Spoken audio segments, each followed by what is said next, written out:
গেছিলাম, মুমিনা কতদিন 8,000 টাকা চাইছে, বা আমাকে বসতেই দেয় না। টাকা যখন দেয়নি তখন আমাকে বসতেই দেয় না। আমাদের কাছ থেকে টাকা নিচ্ছিলেন। আমাদের জমি খারিজ করতে গেছিলাম, তো উনি বললেন যে আমার টাকা দিতে হবে। বললাম কত? বললো যে 8,000 টাকা দিতে হবে।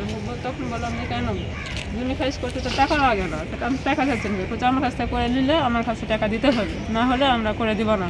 তখন আমি বললাম যে না, আমি তাহলে জমি খারিজ করবো না, করে আবার চলে আসলাম। আসার পর আবার গেলাম, তখন উনি আমার সাথে খুব খারাপ ব্যবহার করেন।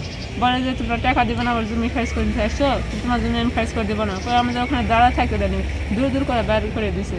এরকম ব্যবহার উনি সবার সঙ্গে প্রায় করে আসেন। ভূমি সহকারী ইউনিয়ন ভূমি সহকারী মমিনা খাতুনের কাছে যাই আমার একটা খারিজ বিষয়ে একটু কথা বলার জন্য। তখন উনি আমার সাথে খারাপ ব্যবহার করে এবং বলে যে যান, বলা যাবে না, মুখ খারাপ করে বিশ্রীভাবে, যে একটা ভূমি সহকারী এরকম ব্যবহার নিকারজনক। পরে আমি লিখিত অভিযোগ দিই এডিসি স্যারের কাছে। এডিসি স্যার হোয়াটসঅ্যাপে লিখিত অভিযোগ দিতে বলে, আমি এডিসি স্যারকে লিখিত অভিযোগ দিই। পরে স্যার বলছে আমরা ব্যবস্থা নিব। পরে আমি দেখলাম না স্যার কোনো স্টেপ নিয়েছে কিনা সেটা বিষয়ে আমি জানি না। তবে আমি চাচ্ছি তাকে এখান থেকে বদলি করানো হোক। নিজের এলাকায় সে দুর্নীতি করছে, করতেছে, মানুষের সাথে খারাপ ব্যবহার। প্রায় 250 জন 500 জনকে বলবেন, একই কথা বলবে যে তার ব্যবহার খারাপ। হ্যাঁ, বলছিল খারিজ করতে যদি সমস্যা থাকে তাহলে 10,000 টাকা লাগবে, আর যদি সমস্যা না থাকে তাহলে আপনি 2,000 টাকা দিয়ে করতে পারবেন। পরবর্তীতে আমাকে ওই দাগে খারিজ করে দেয় নাই, বারবার ফিরিয়ে দিছে, বলছে হবে না, নামঞ্জুর করে দিছে। নামঞ্জুর করে দিছে এবং বলছে যে এটা হবে না। না, পরবর্তীতে খারিজটা হয় না, করে দেয়নি। আর আমি গায়ে রাগ করে আর যাইনি, খারিজও করিনি। এটা রজাকপুর মৌজার জমি ছিল। আপনার কাছে টাকাটা চেয়েছে এবং কতদিন আগে আপনি টাকাটা দিয়ে আপনি জমিটা খারিজ করেছেন? 6 মাসের মতো হচ্ছে।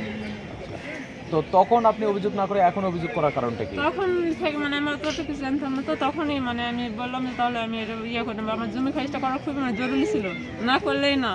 ওই জন্য আমরা তখন কিছু বলিনি। যদি বললে উনি যদি আমার জমি খারিজ করে না দিত, ওই কারণে আমরা বলিনি। তো তারপর জমি খারিজ করে নেওয়ার পরে এখন করেছি।